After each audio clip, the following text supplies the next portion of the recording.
Today's episode, I want to talk to you about patience. Now, I've done episodes before on patience, but I think I've made the same mistake that a lot of people make when they talk about patience, which is to talk a lot about the why and why it's important and all that, and the power of being more patient, all that, but not necessarily too much on the how, because the how, unless you really dig into the psychology of it, can be a little bit hard to understand. A lot of people think it has to do with simply willpower or discipline, and I think there's more to it than that. But the benefit for you from learning patience, in my opinion and in my experience, is that patience is required for focus, and focus is the best way to take a straight line to what it is that you want in life, whatever that happens to be. Obviously, in this context, probably something related to web development, your career,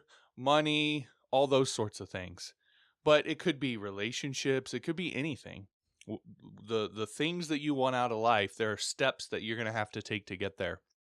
And a lot of times what happens is a lack of patience and a lack of discipline, in a sense, on that part leads to us running 100 miles an hour in 100 different directions and ultimately getting nowhere. So when you can learn patience, you can learn to be more focused, more disciplined, and take a much more direct route to getting what you want in life and ultimately get those things faster.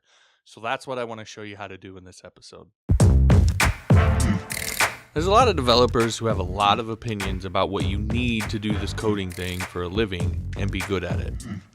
But I often find that their opinions tend to be better for them than they are for you. And that's part of the reason why I created this podcast, to cut through the crap and give it to you straight. And you won't always like me, you won't always agree with me, but I will tell you the truth.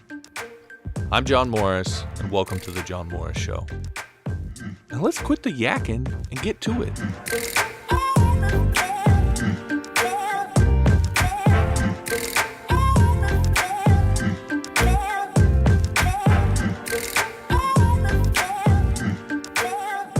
Hey there, John Morris here, johnmorrisonline.com. Welcome back to another episode of The John Morris Show. As I said, I want to dive into patience this episode, its relation to focus, and then ultimately how that all ties into helping you get the things that you want out of life a lot faster. And we're really going to go inside the science behind this, dig deep into the how part of it, not just talking about the why. We'll get into that a little bit, but I really want to get into the actual in-the-moment sort of actions and changes in behavior that you can make to allow you to actually do this. Now, before I do that, I do want to let you know about my bundle product over on store.johnmorrisonline.com. If you haven't heard me talk about this in any of the past episodes, in that bundle, you can get all 6 of my flagship courses. So PHP 101, Upwork 101, the No BS Guide to Get More Done, the Spammer's Guide to Get Clients, my newly released How to Submit Form Data, HTML form data to a MySQL database using PHP, and so on and so forth. All the details are over there, but the nice thing about that is normally all 6 of those courses would cost you $122, but you can get it for just $49. So $73 off the price, something like that. And again, that's going to help you kind of learn what you need to learn for your web development career, but also you'll be helping out the show and allow me to continue to do what I'm doing here. So I'd appreciate that. Again, you can go to store.johnmorrisonline.com and you will see the link right at the top. All right, that out of the way, let's go ahead and dive into this. So as I said, the reason that you want to cultivate patience and develop patience is because it's required for focus. And focus is really how you get what you want in life faster. This is one of the things that I experienced kind of in my career early on is it's not necessarily in the moment focus, although that plays a role, but it's more kind of long-term focus, being able to have a long-term goal that's going to take several sort of macro steps to get to, like a successful web development career or whatever you happen to be pursuing in this industry. And getting frustrated when maybe things aren't going as fast as you want them to be. Maybe you're not learning the skills as fast as you want, or you're not moving up in your careers fast as you want. And there's this urge to start to maybe think about different options and take a different route and deviate from the path that you really want to take, that deep down you know is the way that you want to go. And so when you start to do that, if you indulge in that, what happens is you lose focus, you start to go these different routes, and you're working really hard, you're moving really fast, but you're not really getting anywhere because you go a certain, 3 steps this way, and then something happens and you're like, okay, I'm going to go 4 steps this way, and then I'm going to go 5 steps this way and 2 steps this way, and you just keep going in all these different directions and not actually getting anywhere. And there are reasons why this sort of happens. And so again, what I want to show you is how patience plays a role in that, and then how to actually develop and cultivate that patience. So when you take those 3 steps and there's something that comes up, you can persevere through it and continue to stay on that direct path. And doing that is going to ultimately allow you to get where you want faster. So with that, much of my experience on this is in the realm of what not to do, because growing up, and I've talked about this before, and I'm not trying to go too far into this, but growing up, as poor as I was, as my parents were in the middle of pretty much nowhere in America, I was very driven to change my life. I always grew up wanting to be the one that was going to save my family, right? Figure things out and take my parents and my brothers and all that out of poverty. And that passion helped me to develop a sense of purpose and a really strong work ethic, but it also really challenged me when it came to my focus. And I did exactly what I talked about. I spent the better part of my childhood essentially chasing opportunities, 2 steps this way, 3 steps this way, 4 steps that way. And, after a number of years, I had pretty much got nowhere. And I was right back in the same spot that I kind of started in. And that's really can be debilitating mentally, because you start to buy into this notion that maybe you're just cursed. I remember I used to stay up at night thinking about that. Maybe I'm just cursed. Maybe this is just how my life is supposed to be. And it obviously is not. That's not the case. You're not. That sort of thing isn't real.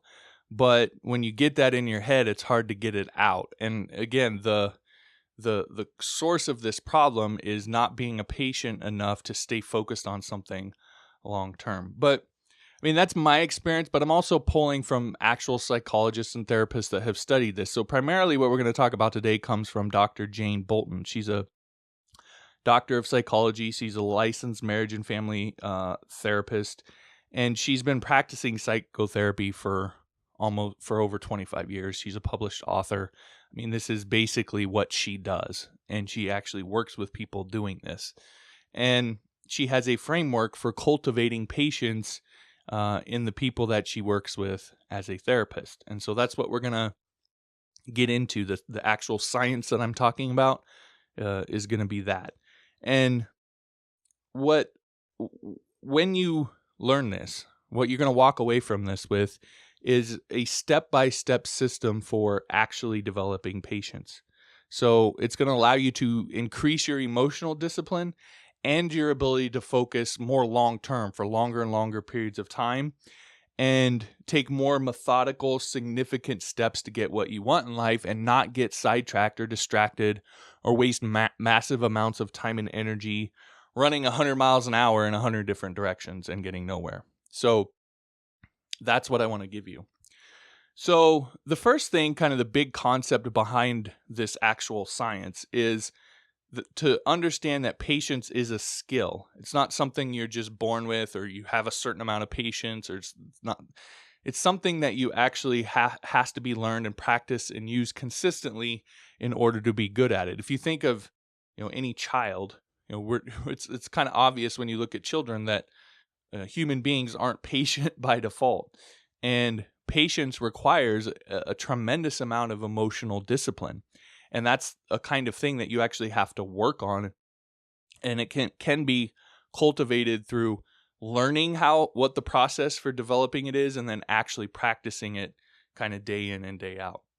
So the first, there's 4 parts to this, to actually cultivating this. 2 I would call macro kind of steps and really insights, and then 2 are more in the moment, how to deal with frustration or anger or disappointment or sadness or whatever it is, and work through it and stay on track towards what you want, and exercise that patience in the moment. So the first insight is to understand the addictive nature of non-patience. So all these emotions that can wreck your patience, like frustration, like fear, like anger, right? This is related to what I talked about in an earlier podcast about heuristic problem solving. When we react to certain situations in certain ways, that creates actual neural pathways that make it easier to react that same way in the future. It's just part of our biology. So when you react to fear, let's say, by giving up on a certain path and trying to come up with a new idea, and then coming up with a new idea and then going that way, if that's how you react, that creates a pathway that the next time you're faced with that sort of situation, that becomes the default urge for you to act in that way. And so when you come over here and you start going down that path and you experience a little bit more discomfort or something in your way, you are now programmed to react by ditching that path and going another route.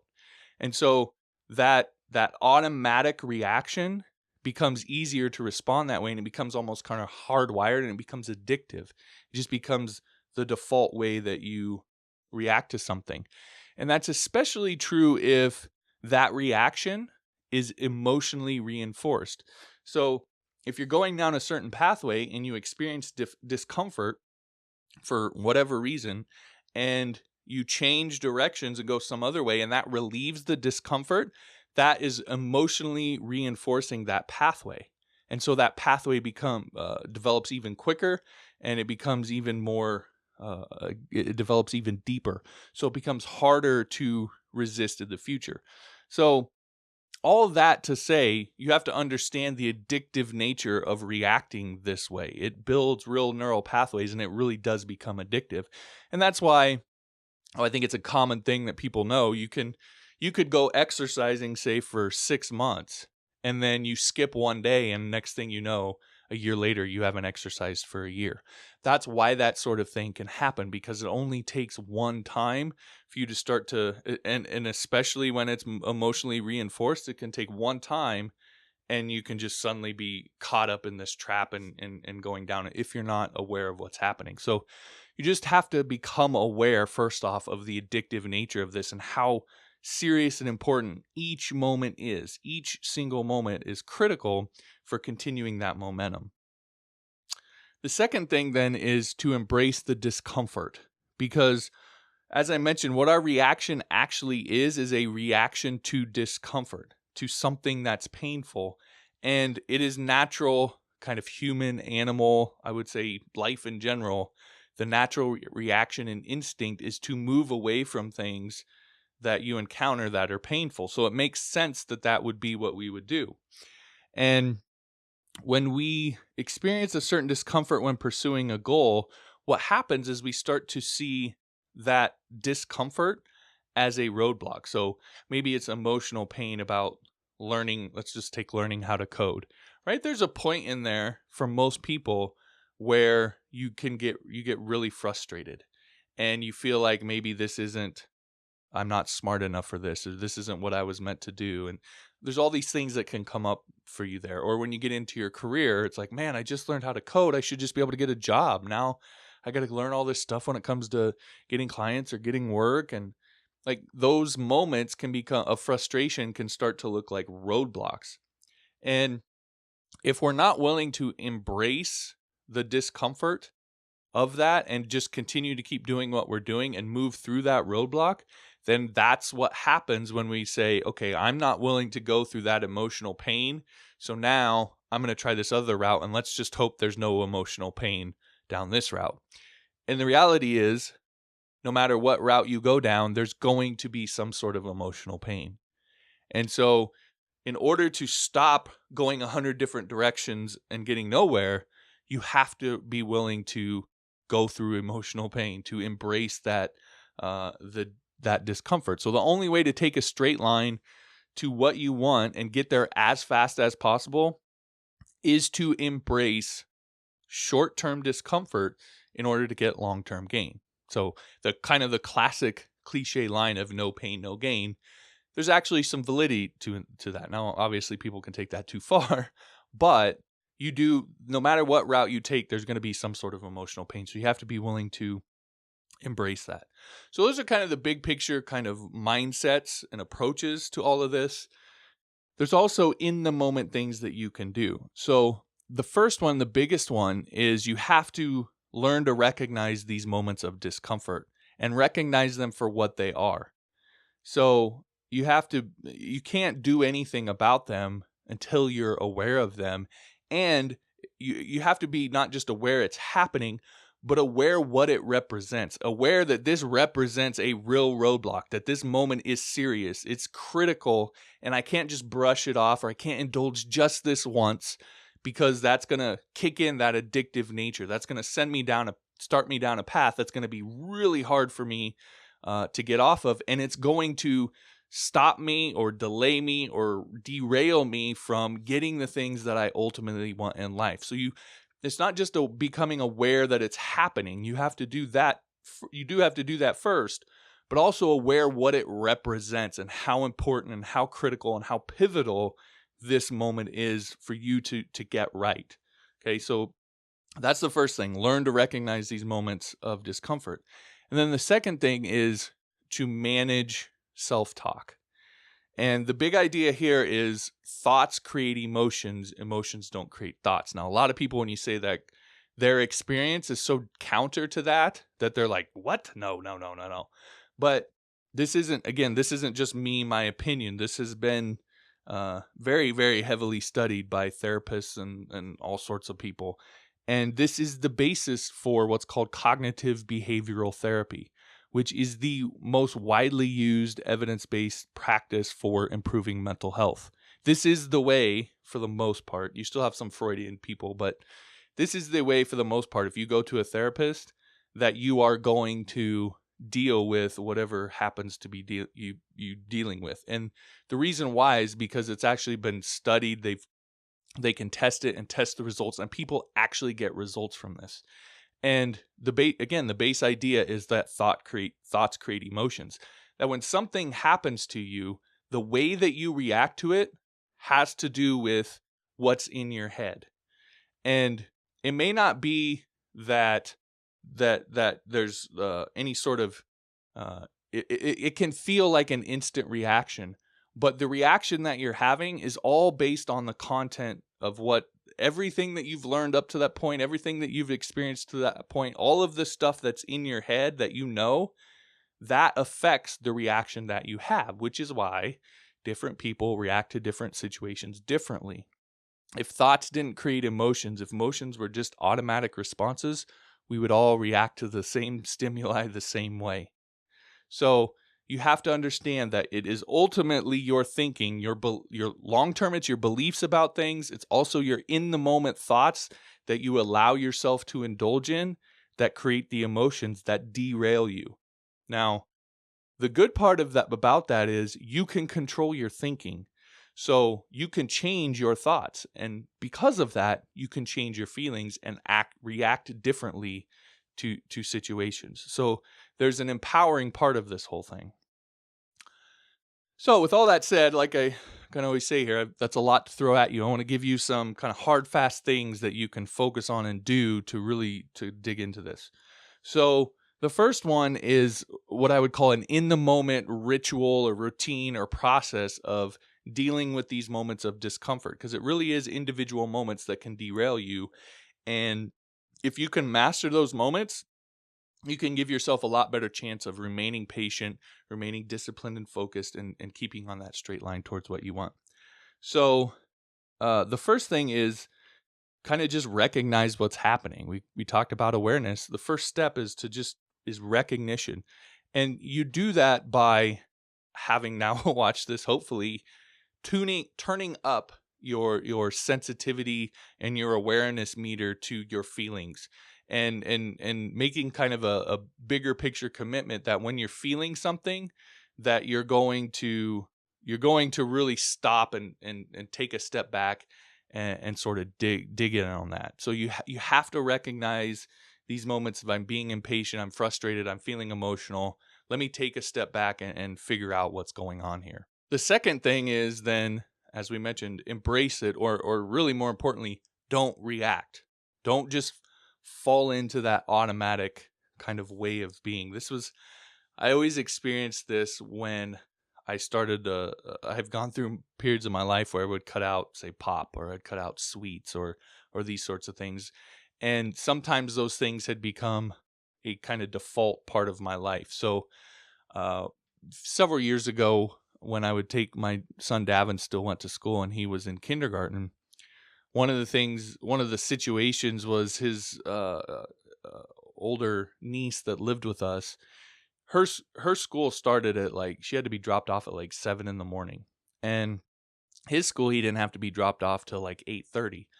But we lived about a half an hour away. I was taking them kind of to the other side of town to a little bit basically better school, and so to drive back home, but from that 7 o'clock, to get back home about 7:30, and then have to leave back and go back at 8 and make this half-hour drive, it didn't really make sense. So what we would do is we'd drop her off, and then we would ultimately go to his school and just wait outside the school, and I would drop him off. But what I started doing to kind of, as a little treat for him, is we'd go to the gas station.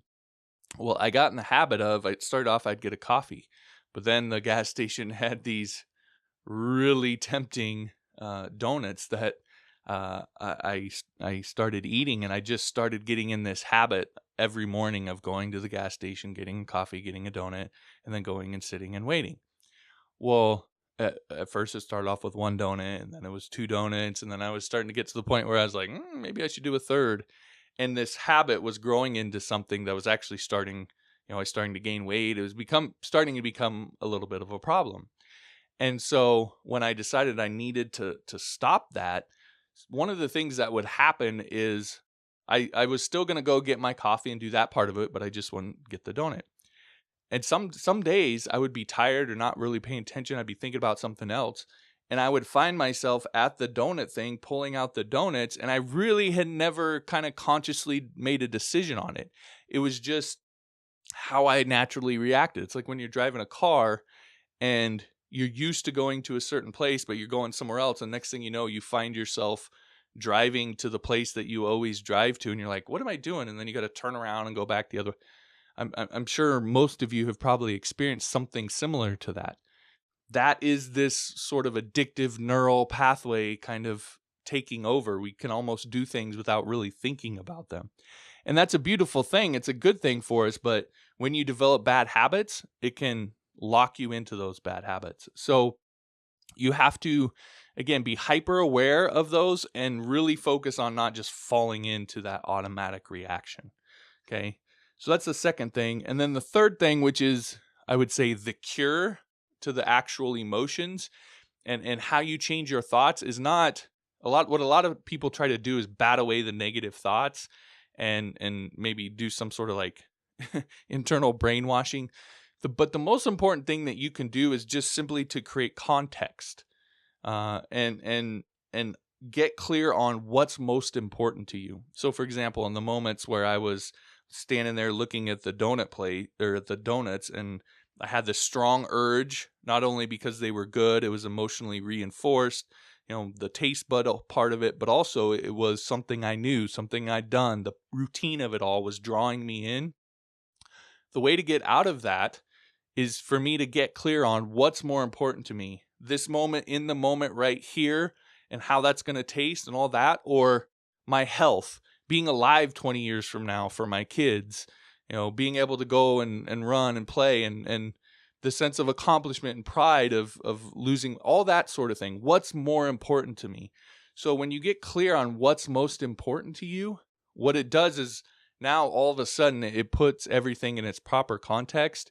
And this emotional reaction that you're feeling also almost kind of starts to sound trivial in comparison to the things that really matter to you. You're like, why was that such a big deal? Like, duh, like, no, I'm not doing that.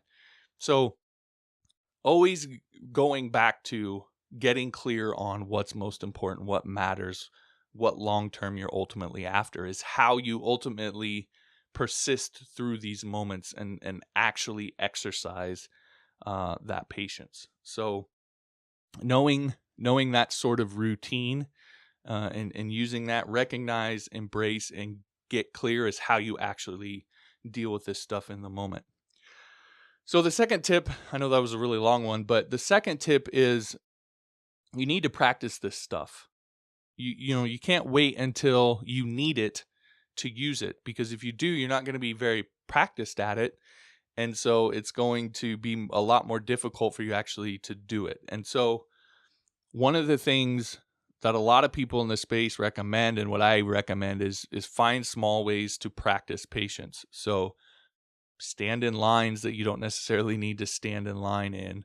A really good one is exercising, because that dealing with that physical discomfort directly, that's a very direct and probably the most direct way of I'm choosing to engage in discomfort in order to get some sort of other long-term goal.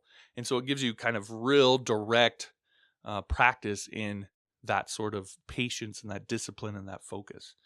Another one that I think people might find a little weird, but that I do, is I always am intrigued by how people, especially around where I live, kind of react to winter. Because a lot of people, it does get cold here, but a lot of people's experience of winter is they go 10 seconds or 15 seconds from the house to the car, and then from the car into work. And then like 8 hours later, another 15 seconds back to the car and then back in the house. So it's like maybe a total of a minute or two they actually spend in the weather. Yet it's like, oh my God, it's so cold. And it's just like this, feels like this really reactionary thing to me. Now, don't get me wrong, it gets cold and it's not like I don't have those same thoughts, but I like to try and develop more discipline and patience. And so sometimes I will go out in the cold underdressed. Now, I'm not recommending you do something crazy or stupid, but kind of when it starts to get into early winter, so I will purposefully go out and stand in the cold, maybe while pumping gas, or maybe I won't wear a coat when I'm going to the store, and make myself directly feel that and not react to it. Because again, weather is one of those really direct things that most of us are just like, we're just so, and again, I'm the same way. We're so programmed to just avoid bad weather. It's a biological thing, and it's a good biological thing. But taking moments here and there to allow yourself to experience and not react to it. Again, be smart about that. Not advising you to do anything crazy, but just again, direct experiences of weather. Another one's food. I actually fast pretty much every day. So I generally only eat once a day. So I'll eat noon, maybe late afternoon, and then I won't eat again until the next late afternoon. And part of that is just, my health in general and not overeating. But part of that is also dealing with the hunger, being able to move through that hunger and continue to do things, and practicing patience and discipline and so forth just on a daily basis. So again, there's all these sorts of little things that you can do. So find little ways that you can practice patience. So when you encounter a moment where you're really frustrated, you really have some sort of emotional pain, you've practiced this time and time again, and you've done it in really direct ways with food or with exercise or maybe even weather or whatever, and you can handle this moment. This moment's nothing compared to that sort of thing. The final one then is clarity of purpose, and I mentioned this in the kind of the first tip here about getting clear on what matters most to you, and in the moment that's important. It's also important to do that on kind of a macro level. So actually taking some time and thinking about and sitting down, what is it that's most important to me when I'm 80 years old and I'm getting towards the end of my life, what are the things that I'm going to look back on and wish that I had done, wish that I had accomplished? And write those things down. Understand what they are. Those are the things that are going to animate you. Those are the things that are going to give you the energy and the discipline to persevere through these tough moments and allow you to stay focused. One of the things, and I've done some episodes on this, but one of the things that has really made a difference for me is getting really focused on legacy. Again, I've talked about that and how that's become more and more important to me as I get older, as I have kids, as I see my parents get older and all that sort of thing. But I do what I do. A lot of the reason why I do these podcasts isn't, I enjoy doing them, but I'm kind of naturally an introvert. This sort of thing is, honestly, it's a bit nerve-wracking for me, although I've done enough now where it's gotten a lot better. But one of the big reasons why I do it is because I'm thinking about my kids and my grandkids and my great grandkids. I want them to know who I was. I want them to not just hear stories from, my kids or whatever, and me to be some sort of vague memory. I want them to be able to go on a YouTube or a podcast or whatever, and they can actually listen to me. They can see my face. They can hear what I thought, how I talked, the things that were important to me. And so a big part of why I'm doing this and why I've kind of made the switch to just talking about what I want to talk about is because, 100 years from now, I want my great grandkids to be able to see who their great grandfather was.